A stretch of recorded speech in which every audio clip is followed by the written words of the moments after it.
Picture tayo, Megami. Seryoso ka? Oo, bakit naman? Ngayon mo lang kasi ako nausap tapos gusto mo pa mag-picture tayong dalawa. Tsaka di ba ayaw mo sa akin? What? Sino may ayaw sa'yo? You're kind kaya. Nilapitan kita kasi gusto na kita maging friend. Sige, patag na lang ako, Brea.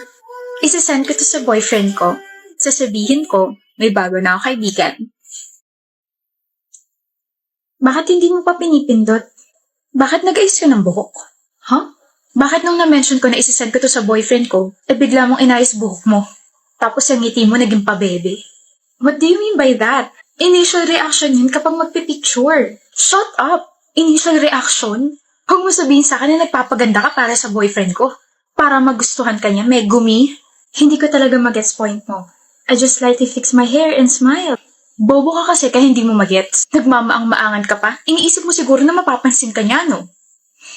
Brea, you're creating a scene. Who would have thought na ang inosenteng si Megumi ay may tinatago palang kalandian sa katawan. Gustong magpapansin sa ibang lalaki. Are you threatened? What? Galit ka ba dahil mas maganda ako sa'yo? Shut up. Kaya mo ko nilapitan hindi dahil genuine ka. Nilapitan mo ko dahil naghahanap ka ng away at gusto mo akong ipahiya sa ibang tao. Ganun mo ba kaayaw sa akin? That's not true. You know, Brea, I was hoping that we could be friends, but your craziness just ruined my hope. Ikaw pang may ganang. Sayang lang kasi matagal na kitang gusto maging kaibigan. Kaso ayaw mo talaga sa akin. Nai-imagine ko pa man din na we could be sisters for life, but grabe ka na, Brea. Wala namang ginagawa sa'yo si Megumi tapos ganyan ka. Ngumiti lang si Megumi. Tsaka tama siya. Initial reaction lang yung ginawa niya dahil may nakatutok na camera sa kanya. Okay lang ako, guys.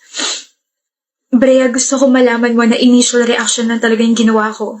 Wala akong masamang intention sa'yo at sa boyfriend mo. Tsaka Brea, may boyfriend na ako. Wala akong pake. Boyfriend na loyal at binibigyan ako ng assurance palagi. Para hindi ako matulad sa'yo na nag-overthink dahil nag-ayos na ng buhok yung kasama ko sa picture. Plastic ka? Nilapitan mo pa kasi ako na tahimik lang sa isang tabi. Yan tuloy. Sila na may ayaw sa'yo. Okay lang ako, guys.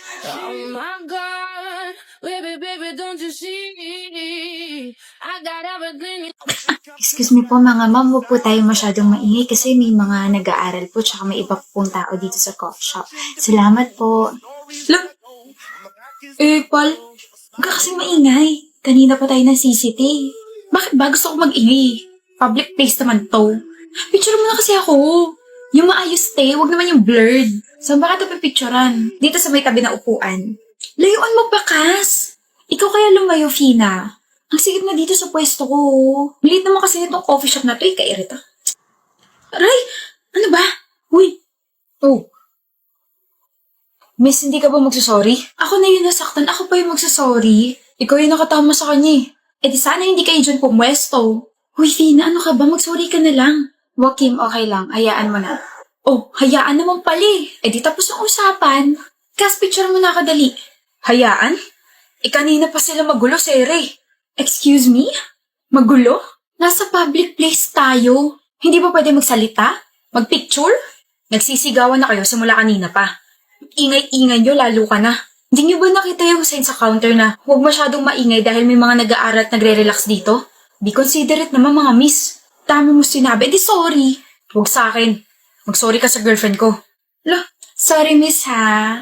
Next time kasi huwag ka dyan umupo para hindi ka natatamaan. At saka sa mga nandito, kung ayaw niyo sa maingay, di sana nagdala kayo ng pantakip sa tenga niyo.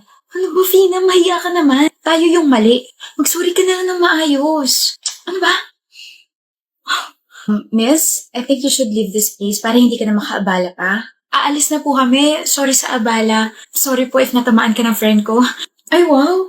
Guard ka? Kapal naman ang mukha mo, paalisin ako. Makapal talaga mukha ko kasi ako po yung may-ari nitong maliit na coffee shop na to. OMG. My name is Sarah Andres at halika po sa office ko para makapag-usap tayo ng maayos. Ayoko! Wala akong pakialam. Kung gano'n naman pala pwede na po kayong malis. Di na ako babalik dito.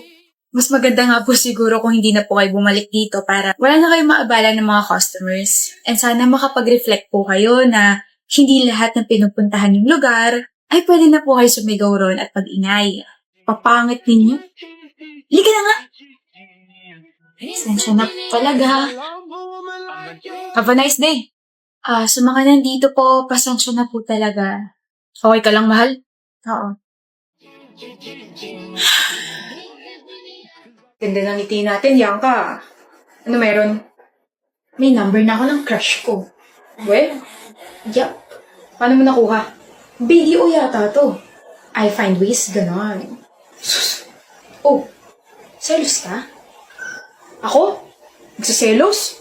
Kahit may expire pa yung SIM card ng crush mo, never ako magsaselos. Hindi nga kita gusto eh. Happy-happy ka pa na nakuha mo number niya. Eh, hindi ka naman re-replyan nun. Dami mo naman sinabi. Oo, at hindi lang naman yung gusto kong sagot. Eh, sa hindi nga ako nagsiselos. Kulit naman ito eh. Tsaka bakit mo ba tinatanong yan? Pakala mo ba sa feelings ko? Baka kasi na-stuck ka sa one-sided love. I'm your only friend, Dale. Concern lang ako. Ako? Masastuck sa one-sided love? Swerte naman ng taong magugustuhan ko. I know, right? Maalaga ka.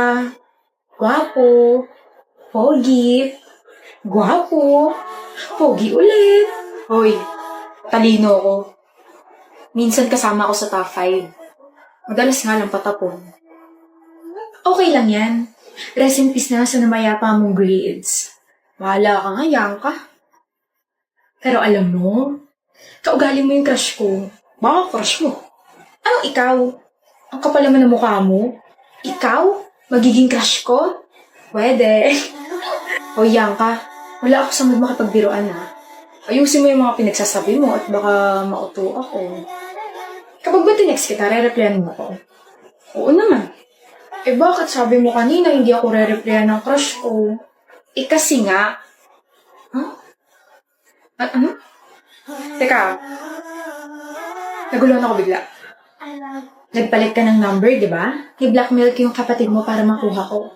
Kasi nga, BDO ako. I find ways. Bianca. Yes, my lovey-dovey crush. Gusto mo bang makutos? Hindi nga talaga ako nakikipagbiruan. Ako ba talaga gusto mo? Weh, may trust issues ka ba, ha?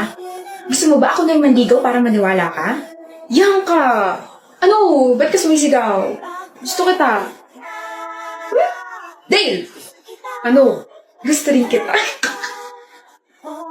Bianca! Ano na naman? Kinikilig ako. Ako rin kinikilig. Liligawan na kita, bahala ka dyan. Sasagutin na kita, bahala ka dyan.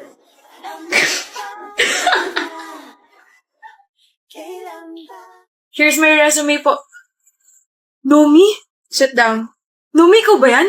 Shucks, sa swerte ko. Why do you think you're lucky? Siyempre, kilala mo ko eh. Grabe, parang kailan lang. It's been what? 4 years? It's so nice to see you. Tapos ikaw pa mag-i-interview sa akin.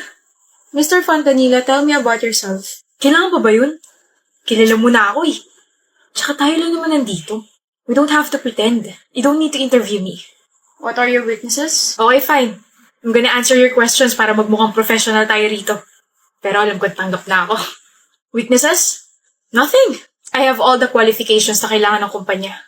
I am responsible, hardworking, and smart.